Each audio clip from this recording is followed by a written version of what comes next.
Hello.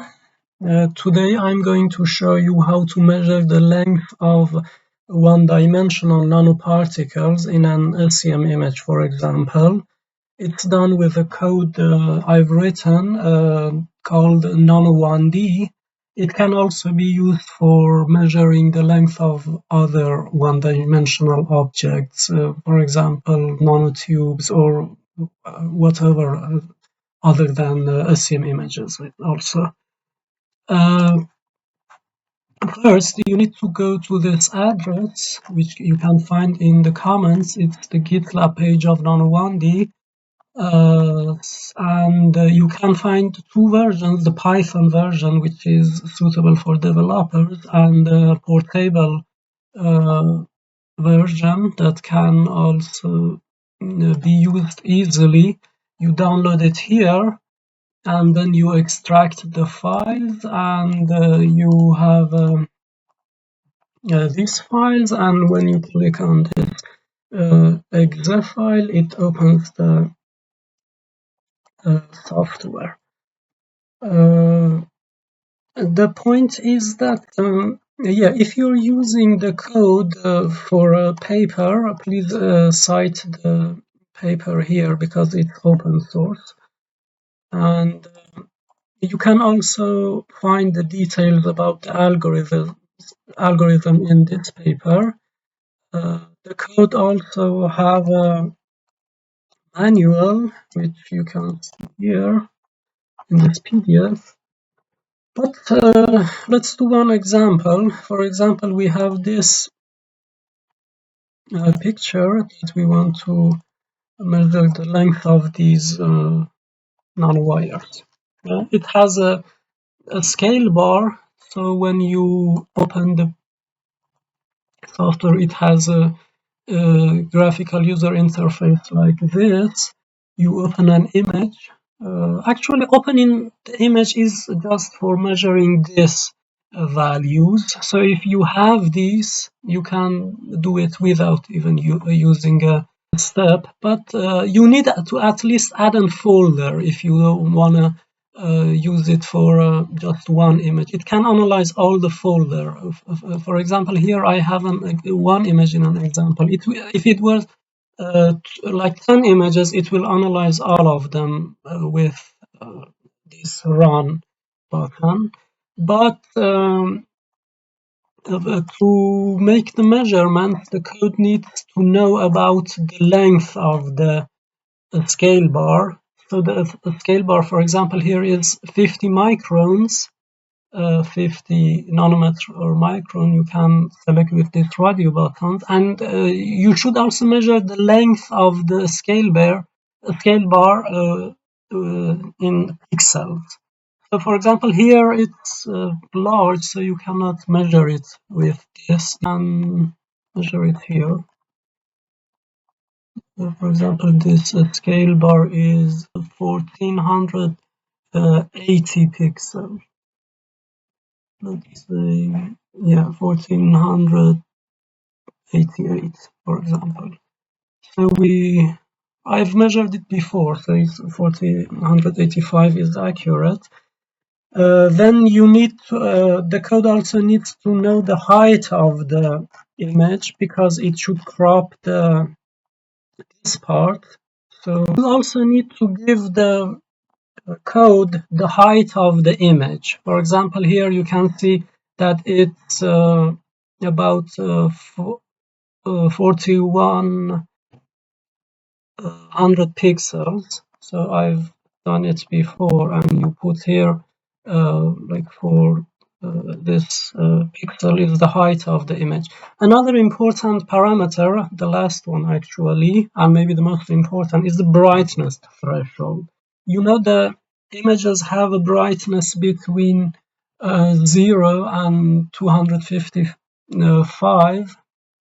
So giving around like you can actually measure the uh, brightness with this button. So it gives you 156. But the point is that the brightness of the edge is lower than the center. So you may need to try some values to get a suitable value.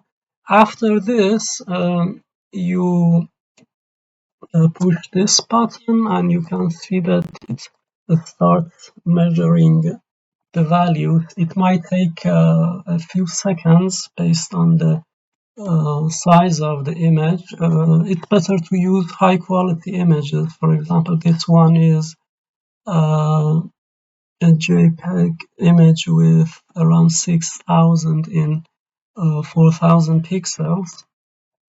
And yeah, it gives you some values, but you can find all the important data in this new folder that the code creates. The important things are this labeled image, which all the objects have a number, and you can see they have been segmented even if they are overlapped.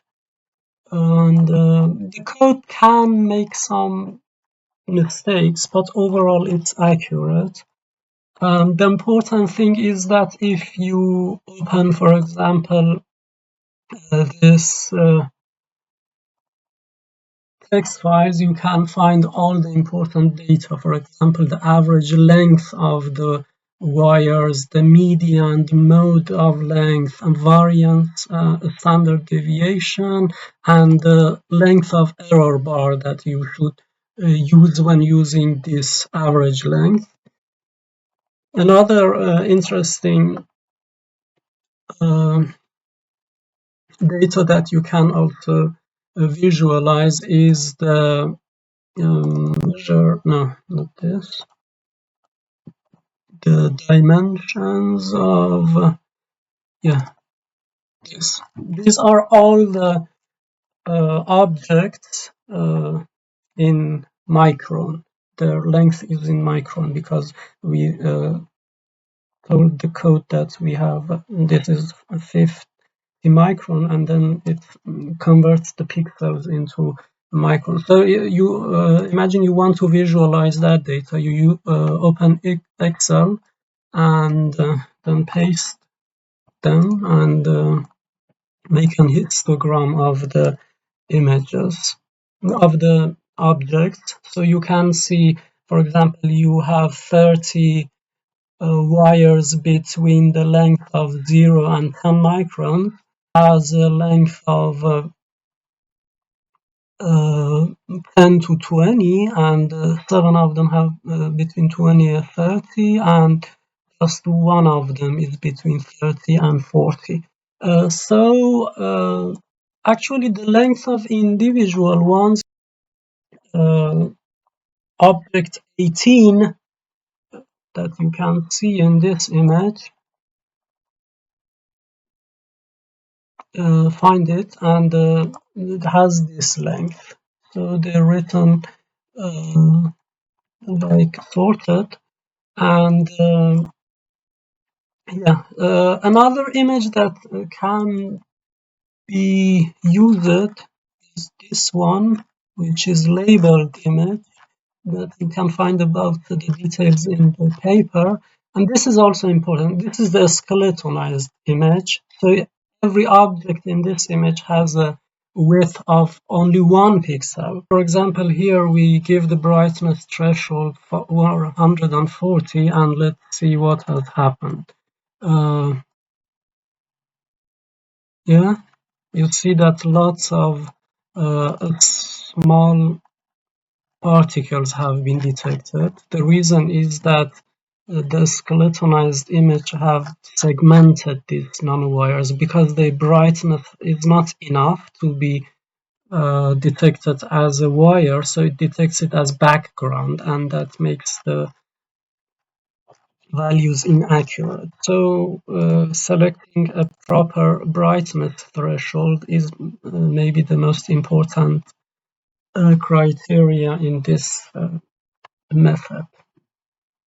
And thank you, and if you like the video, please subscribe to my channel, and I will put more videos in atomistic simulations, artificial intelligence and machine learning regarding material science.